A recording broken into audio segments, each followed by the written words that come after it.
All right, what's going on, guys? In this video, I'm gonna be taking you through some minimalistic workouts that'll take you under 45 minutes per session. So this is a 2-day per week routine. However, if you have more training days available than that, I'll also explain how you can modify these 2 workouts into a 3-day per week, 4-day per week, or 5-day per week schedule. So everything you need to know to set up your own minimalistic training split will be laid out in this video, and throughout these workouts, we'll be applying many of the fundamental minimalist training principles that I discussed in my last video, which I'll link down below in case you missed it. All right, let's get started with full body day 1. So after 2 to 3 minutes of brisk walking on the treadmill and a few dynamic stretches, just a few arm swings and a few leg swings is fine, we're kicking things off with 2 sets of flat dumbbell press. The first set will be a heavy set for 4 to 6 reps, and the second set will be a lighter back off set for 8 to 10 reps. So we'll get our strength set in first and then do our hypertrophy set. Now, there are 2 reasons why we're doing a dumbbell press rather than a barbell press on a minimalist routine. First, dumbbells are generally more time efficient because you don't need to load and unload any plates, which does chew up some time. And second, dumbbells allow for a greater range of motion than the barbell. This normally isn't a big deal because we can compensate for the barbell's minor limitation by also including a stretch-focused exercise like a cable fly. However, on a minimalist routine, we're trying to minimize the number of exercises we do. So in this case, it makes more sense to choose a pressing exercise that also provides a large stretch on the pecs. So a dumbbell press or a dip would probably be your best options. Now, from a technique standpoint, I recommend lowering the dumbbells down with a slight elbow tuck at around 30 to 45 degrees when viewed from the top, and then as I press, I'll flare my elbows out. If you feel any shoulder discomfort when you flare, it's fine to just keep your elbows tucked the entire time. Okay, after that, we're moving on to the dumbbell Romanian deadlift for 2 sets of 8 to 10 reps. Again, I'm going for the dumbbells here mainly because they tend to be a bit more time efficient, but the biomechanics of the exercise will be the same whether you use dumbbells or a barbell. The main thing to keep in mind with the RDL is to simply push your butt back as you allow the weight to drop straight down under control. Don't think about lowering the weight to touch the floor, simply set your hips back and let the dumbbells naturally lower in a straight line, reversing the motion once you feel a big stretch in your hamstrings without allowing your lower back to round. I like to maintain a nice smooth cadence on these where I don't fully lock out at the top, and this helps me keep tension on my hamstrings. However, if you did want to activate the glutes a bit more, you could lock the hips at the top and squeeze your glutes together. I'd also strongly recommend using straps for these so that your grip strength doesn't limit the amount of tension your hamstrings receive. Next, we're doing a 2-grip lat pull down for 2 sets of 10 to 12 reps using a different grip for each set. So for the first set, we're doing an overhand middle grip to target the mid-back and the lats. And then on the second set, we're doing an underhand close grip to target the biceps a bit more and to hit the lats from a slightly different angle. Then after the second set, to get a little more bicep work, you can strip the weight back and do some overhead curls. This way, we'll make sure the high threshold bicep fibers experience a high level of muscular tension as well. Okay, after that, we're moving on to a single working set of 8 to 10 reps per leg on the dumbbell step up. This will be our main quad and glute focused movement for the day. Now, one thing to remember about minimalistic training is that because we're often only doing one single set for some exercises, it's very important that we execute that set as perfectly as possible. In this case, we want to be forcing our front leg to carry all the load, so minimize cheating with your back leg as much as possible, and remember that it's just there for keeping balance. I prefer to work each leg one leg at a time because that way you're not losing tension in between reps, which can really drag the set out. Another thing you may notice is that you need to go heavier than you think. Most people stop well shy of failure on step-ups and lunges, so to get to failure, or at least within 1 rep of failure, you'll probably need heavier weights than you'd normally use. And again, using straps is smart since they'll prevent your grip strength from being a limiting factor. Up next, we've got 1 set of 12 to 15 reps plus a drop set on the overhead cable tricep extension. The reason I'm going with an overhead tricep extension rather than a regular press down is that the triceps will already be hit in a more neutral shoulder position with the flat dumbbell press, so it'd be a bit more redundant to also hit them with a press down. Also, a new 2022 study from Mayo and colleagues found that overhead tricep extensions resulted in about 40% more hypertrophy compared to regular press downs, even when volume matched, which is pretty huge. Now, there's been quite a lot of noise about this study online. Some people claim that the results are most likely a fluke.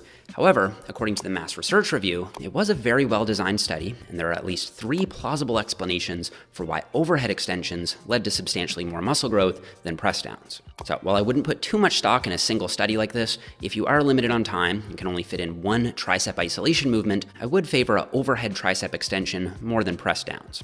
Okay, so for these, you want to lock your elbow in place with the cable just behind your head, squeeze your triceps to move the weight, and then lower the weight back down under control and try to feel a nice big stretch at the bottom. After reaching failure once, I'll drop the weight back by about 30 to 40% and then take the triceps to failure once again.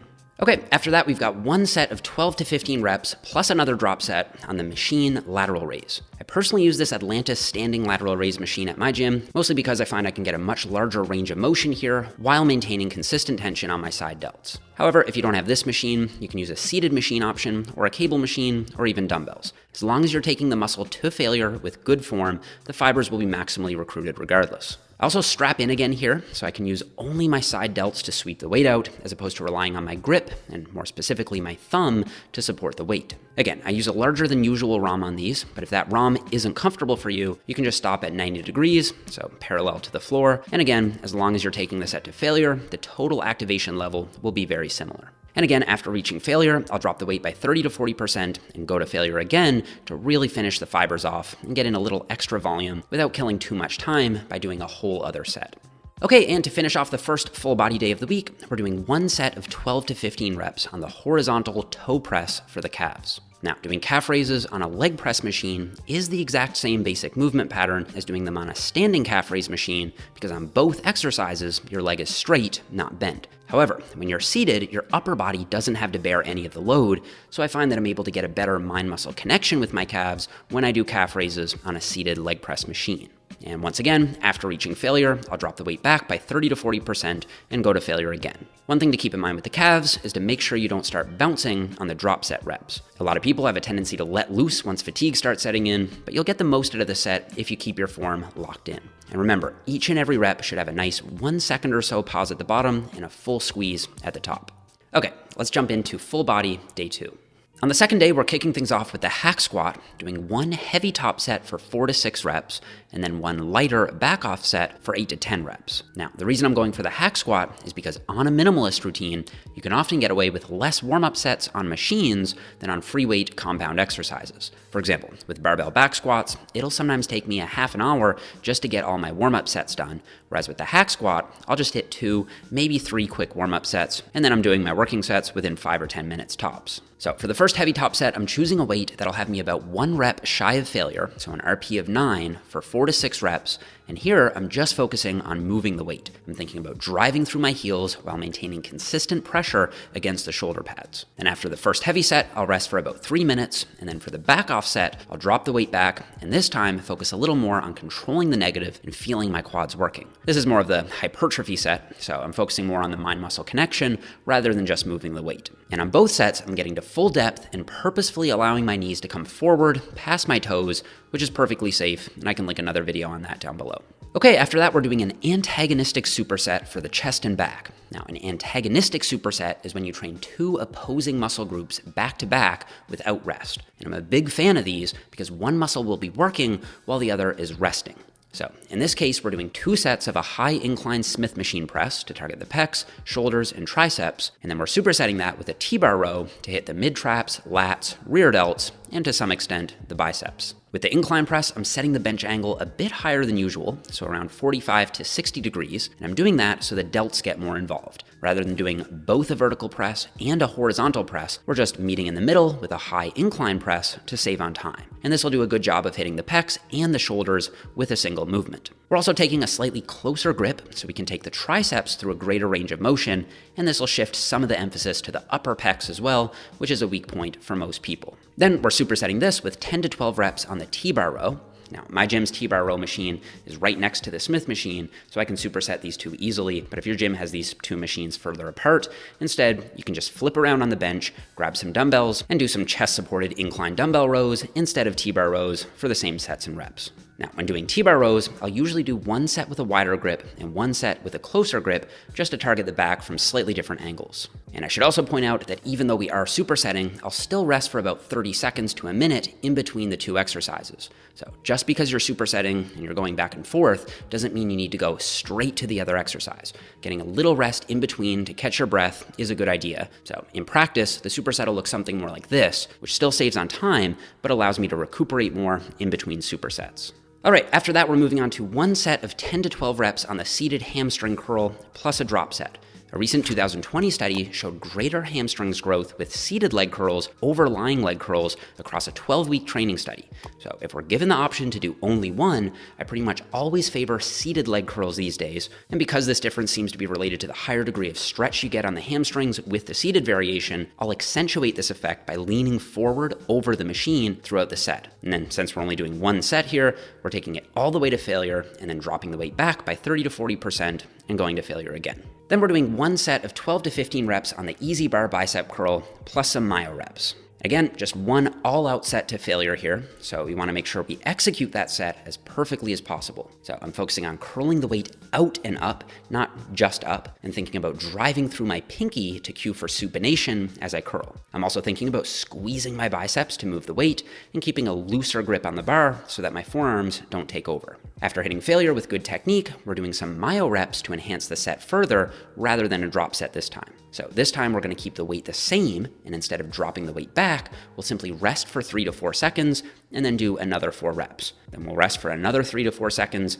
and do another 4 reps. And we'll just keep doing that until we can no longer get 4 reps. At that point, the set is done. Now, the good thing about myo reps is that they allow you to get in a lot more high tension reps in a short period of time. Remember that it isn't until near the very end of a set that reps become maximally hypertrophic. So by doing these myo rep mini sets, where the muscle is already very close to failure, you're essentially cutting out any of those early low tension reps and jumping straight to the more effective stuff. All right, and to finish off the workout, we're doing one set of cable crunches for 12 to 15 reps plus a double drop set. So I like to do these kneeling with the rope locked in over my head, and then I'll crunch down hard on my abs and allow my entire back to round, including my lower back. After reaching failure once, I'll drop the weight back by about 30% and then go to failure again. And then to really finish things off, we'll do one more drop set this time. So I'll strip it back another 20 to 30% and then go to failure one last time. Now, if you guys were wondering how you could adapt this to a 3, 4, or 5 day per week program, this is how I would do it. You'd keep most of the exercises, sets, and reps the same,